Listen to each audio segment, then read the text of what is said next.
Toutes les femmes sont des reines, certaines plus reines que les reines. Elles disent des choses qui surprennent, elles brisent les hommes qu'elles enchaînent.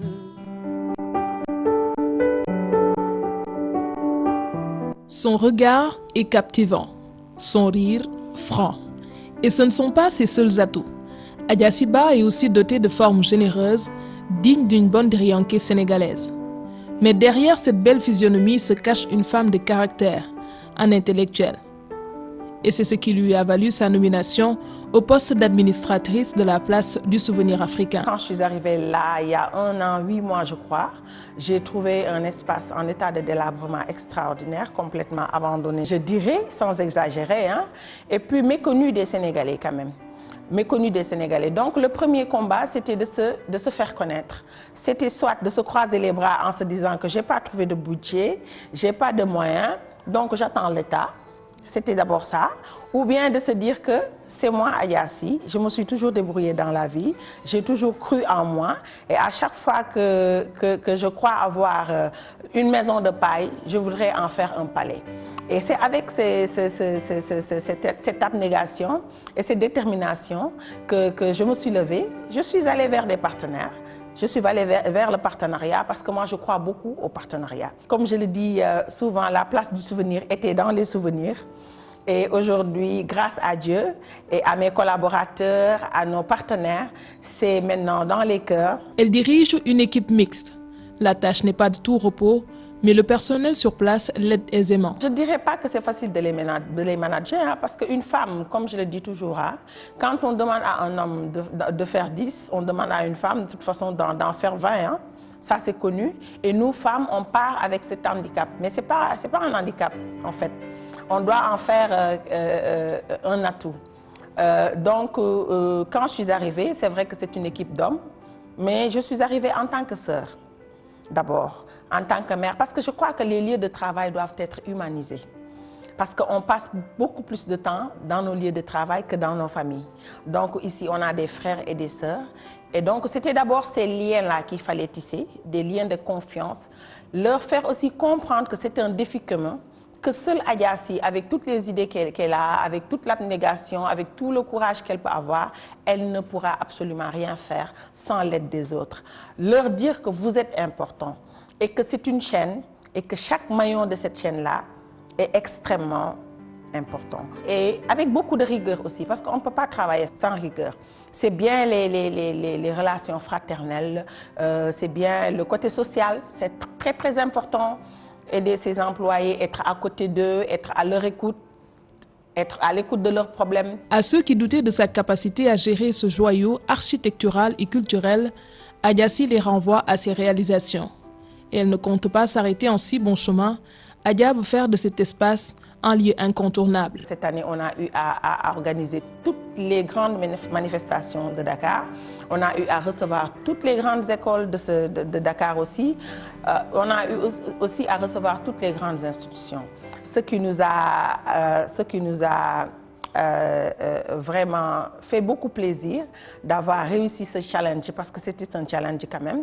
Il fallait y aller et on y est allé, on y a cru.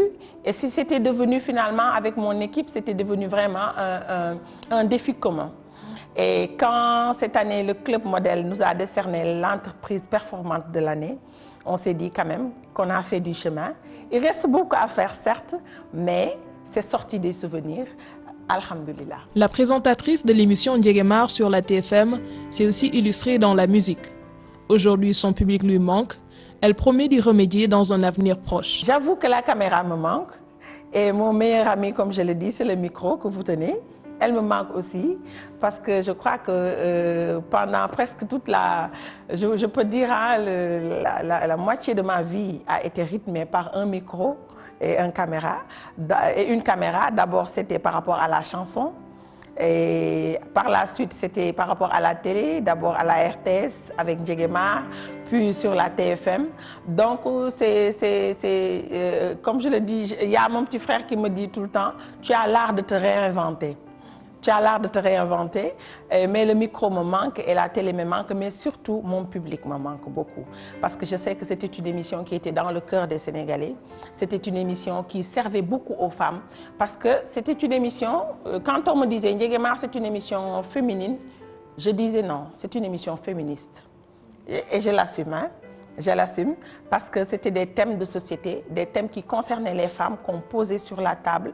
Totiarbi, comme on le disait, on allait vraiment au fond des choses et à la fin, on arrivait toujours à trouver des solutions ou des débuts de solutions. Et cela manque énormément au public. Je le vois à travers ma page officielle Facebook. Je le vois partout où je pars. Les gens me disent « Ndiéguémar Adja ». Et je crois que c'est devenu une institution et que je n'ai pas le droit de l'abandonner et que je donne rendez-vous très bientôt au public sénégalais en leur disant que Ndiéguémar reviendra bientôt. L'ex-épouse du parolier Biram Ndek Ndiaye est aujourd'hui mariée à l'ancien directeur artistique de la radio-télévision sénégalaise, mais son statut de femme d'affaires ne l'empêche pas d'être aux petits soins pour sa famille. J'essaye quand même de trouver le temps de le faire parce que c'est important. Ce n'est pas évident, c'est extrêmement difficile avec une structure commercial comme ça où on est obligé d'être là parce qu'une patronne doit être là pour inspirer confiance, pour donner confiance d'abord à ses employés mais aussi à ceux qui viennent, c'est-à-dire la clientèle ont besoin de voir une personne dynamique qui est là. Je ne suis pas l'administratrice classique comme je le dis, hein, parce que peut-être l'administration a ses règles et tout. Et parfois, bon, pardonnez-moi, je les déroge un peu parce que comme je viens du privé, j'ai toujours évolué dans le privé, on est plus free, on est plus libre, on est plus relax. Et donc, ce relationnel-là, le public qui vient, les gens qui viennent visiter, la clientèle en a besoin. Donc, ma présence à la place du souvenir, elle est importante. Mais elle est aussi importante à la maison parce que j'ai des enfants à éduquer. Il y en a qui sont grands. L'aîné fait la seconde cette année. Donc, mais aussi, j'ai une petite fille de 3 ans, de 4 ans, donc qui a aussi besoin que je sois là. Ben, on essaie d'allier les deux. Surtout pendant les week-ends, on essaie d'être vraiment là pour la famille, pour savoir ce qui se passe par rapport aux enfants, par rapport aux études. Parce que ça aussi, c'est une forme de réussite. Adja a aussi plusieurs cordes à son arc. Elle est la coordinatrice nationale des femmes du mouvement Fekke Mati Bolé. Adja compte se faire un nom dans la sphère politique. Politique, dafa nek luñu wara def ndax mënatuñu tok di contenté wu di xol télé bi naan ça ne va pas dëkk bi doxul nangam déedéet dëkk bi doxul mais da ngay def liy doxal dëkk bi. Adama cee fas yéene xuus nag ndax yaakaar naa ne am naa ci place. Le 8 mars est l'occasion pour Adja Sy de rendre hommage à nos mamans, ces braves dames qui ont réussi leur vie en restant près de leur famille. Je suis très fière de nos mamans qui n'ont jamais travaillé, qui sont restées chez elles, mais qui ont réussi quelque part leur vie. Parce que ça aussi, c'est réussir sa vie, éduquer ses enfants, faire en sorte qu'ils soient de bonnes personnes. C'est ça aussi la réussite. Cette date est aussi pour Adja Sy le prétexte pour faire un état des lieux sur la condition de la femme. Qu'est-ce qui a été fait? Où est-ce qu'on en est? Et que doit-on faire aujourd'hui? Je pense que ça doit être une journée vraiment d'évaluation. Une journée d'évaluation. Non pas une journée de folklore comme on a l'habitude de le faire. Les femmes s'habillent, ils mettent des tenues, elles ont leur sifflet, leur tam-tam et tout. Je crois que cette époque-là, elle est révolue. Je crois que la journée du 8 mars, aujourd'hui, en 2016, doit être pour toute femme, hein, de tous les milieux, pour nos sœurs des villes, nos mères des campagnes, celles qui sont dans les bureaux, celles qui sont ailleurs, une journée d'évaluation. Se dire, depuis lors, qu'est-ce qui a été fait? Partout où on est passé, parce que, comme je le dis toujours, hein, destin de femme, on a toutes le même destin presque. Toutes les femmes ont le même destin.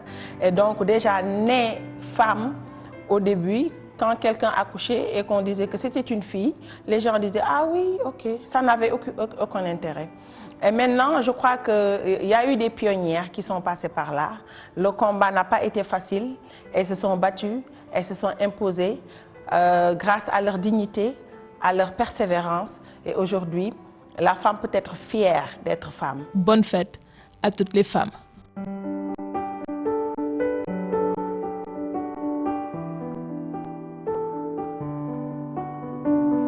Toutes les femmes sont des reines, certaines plus reines que les reines. Elles disent des choses qui surprennent. Elles brisent les hommes qu'elles enchaînent.